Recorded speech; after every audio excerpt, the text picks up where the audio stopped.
San Francisco शहर 1971 में दहशत से कांप रहा है क्योंकि एक क्रूर हत्यारा शहर में अपना खौफ फैला रहा है। एक ऊंची इमारत की छत पर बने स्विमिंग पूल में एक खूबसूरत युवती तैर रही है।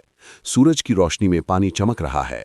सबको लगता है कि ये एक सामान्य दिन है, लेकिन दूर एक इमारत की छत से एक शख्स अपनी स्नाइपर राइफल उसकी तरफ तान रहा है।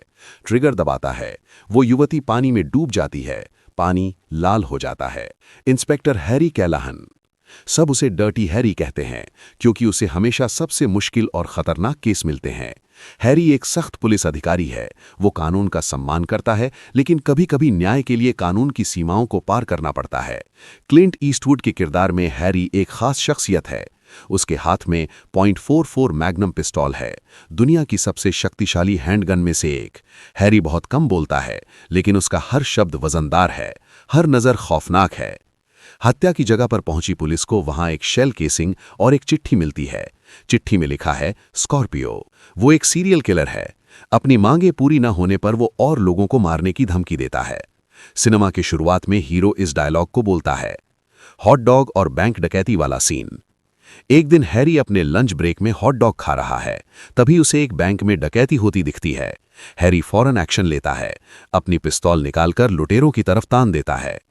यहां सिनेमा इतिहास का सबसे मशहूर डायलॉग आता है। हैरी बैंक लूटते हुए घायल हुए डाकू को देखते हुए कहता है, मुझे पता है तुम क्या सोच रहे हो, मैंने 6 शॉट्स फायर किए या 5। सच कहूं तो इस जोश में मैं खुद भूल गया, लेकिन ये .44 मैग्नम है, दुनिया की सबसे ताकतवर हैंडगन। ये तुम्हारा सिर उड़ा देगी। मैंने शायद 6 गोलियां भी दाग दी हों, तो तुम्हें खुद से पूछना होगा, क्या मैं लकी हूं? इस सीन के बाद हैरी को एक नया पार्टनर मिलता है, चिको गोंजालेस, एक युवा पुलिस अधिकारी। स्कॉर्पियो अपनी हत्याएं जारी रखता है। वो मेयर को एक और पत्र लिखता है। अब उसे $1,00,000 चाहिए, वरना वो और मासूमों को मार देगा। वो कहता है कि उसने एक 14 साल की लड़की को किडनैप कर लिया है और उसे कहीं जिंदा दफना दिया है। पैसे न मिले तो वो दम घुटने से मर जाएगी। मेयर डर जाता है और स्कॉर्पियो की मांगे मानने का फैसला करता है। लेकिन हैरी की राय अलग है। उसे शक है कि वो लड़की पहले ही मर चुकी है। फिर भी मेयर हैरी के हाथ पैसे देकर स्कॉर्पियो को डिलीवर करने को कहता है। रात में हैरी पैसों का बैग लेकर पूरे शहर में घूमता है। स्कॉर्पियो अलग अलग पे फोन से कॉल करके हैरी को इधर से उधर भेजता रहता है। आखिरकार माउंट डेविडसन क्रॉस के पास बुलाता है। वहां स्कॉर्पियो अचानक हैरी पर हमला करता है, लेकिन हैरी एक स्विच ब्लेड से स्कॉर्पियो की टांग में घाव कर देता है।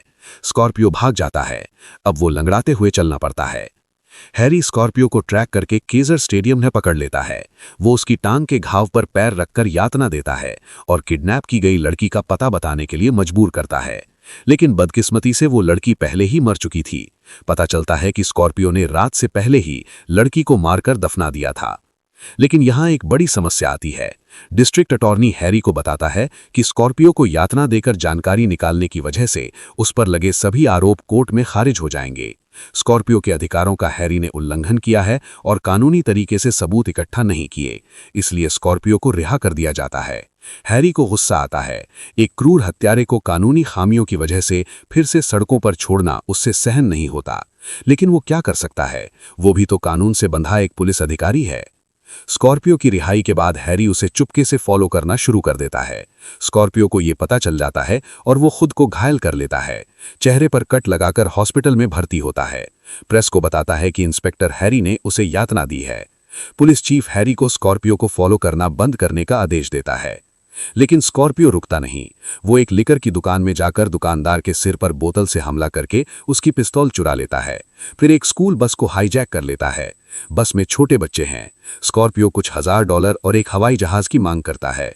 वो शहर से भागना चाहता है। मेयर स्कॉर्पियो के मांगे गए पैसों का इंतजाम करता है। हैरी को बुलाता है। हैरी पूछता है, आप क्यों उसकी कही मान रहे हैं? उधर छोटे बच्चों की जान है, तुम वही करो जो हम कहते हैं। मेयर गुस्से में कहता है, मैं कोई डिलीवरी बॉय नहीं हूं, आप कोई और ढूंढ लीजिए। कहकर हैरी वहां से चला जाता है। हैरी स्कूल बस को ट्रैक करके ढूंढ लेता है। वो बस एक पहाड़ी रोड पर जा रही है। हैरी एक ब्रिज से सीधे बस पर कूद जाता है। ये स्टंट क्लिंट ईस्टवुड ने खुद किया था, बिना किसी स्टंट डबल के। बस ड्राइवर डरकर बस रोक देती है। स्कॉर्पियो बाहर भागकर एक क्वारी इलाके में दौड़ता है। हैरी उसके पीछे जाता है। क्वारी के पास स्कॉर्पियो एक छोटे लड़के को बंधक बना लेता है और हैरी की तरफ चिल्लाता है। लेकिन हैरी शांति से अपना .44 मैग्नम निकालकर स्कॉर्पियो पर तानता है। फिर से वही मशहूर डायलॉग, मुझे पता है तुम क्या सोच रहे हो, मैंने 6 शॉट्स फायर किए या 5। सच कहूं तो इस जोश में मैं खुद भूल गया, लेकिन ये .44 मैग्नम है, दुनिया की सबसे ताकतवर हैंडगन। ये तुम्हारा सिर उड़ा देगी। मैंने शायद 6 गोलियां भी दाग दी हों। तो तुम्हें खुद से पूछना होगा, क्या मैं लकी हूं? स्कॉर्पियो अपनी पिस्तौल निकालने की कोशिश करता है। हैरी गोली चलाता है, स्कॉर्पियो मर जाता है। छोटा लड़का सुरक्षित बच जाता है। स्कॉर्पियो मर गया, लेकिन हैरी के दिल में एक बोझ है। वो अपने हाथ से पुलिस बैज निकालकर देखता है। ये बैज मतलब न्याय, कानून, फर्ज। लेकिन आज उसे कानून से परे जाना पड़ा। हैरी अपना बैज पानी में फेंक देता है। वो बैज पानी में डूब जाता है। हैरी अकेला खड़ा रहता है। उसके पीछे सूरज डूब रहा है। ये आखिरी दृश्य बेहद शक्तिशाली है। क्या हैरी पुलिस छोड़ रहा है या सिर्फ इस व्यवस्था से निराश होकर बैज फेंका? फिल्म कोई जवाब नहीं देती। हर कोई अपने हिसाब से समझ सकता है। डर्टी हैरी सिर्फ एक एक्शन थ्रिलर नहीं है, ये बहुत गहरे सवाल पूछती है। न्याय पाने के लिए क्या कानून तोड़ा जा सकता है? अपराधियों के अधिकार जरूरी हैं या पीड़ितों की सुरक्षा? एक पुलिस अधिकारी कितनी दूर जा सकता है? 1971 में जब ये फिल्म रिलीज हुई तो ये बहुत विवादास्पद रही। कुछ लोगों ने इसे हिंसक और फांसीवादी विचारों को बढ़ावा देने वाली बताया। दूसरों ने इसे न्याय व्यवस्था की असफलताओं को दिखाने वाली फिल्म के रूप में सराहा। क्लिंट ईस्टवुड इस किरदार से हॉलीवुड में सुपरस्टार बन गए। हैरी कैलाहन इतिहास के सबसे यादगार सिनेमा किरदारों में से एक बन गया। फिल्म ने बड़ी सफलता हासिल की। बजट सिर्फ $4 मिलियन था, लेकिन इसने $36 मिलियन कमाए। बाद में 4 और सीक्वल आए। आज तक डू यू फील लकी पंख डायलॉग दुनिया भर में मशहूर है।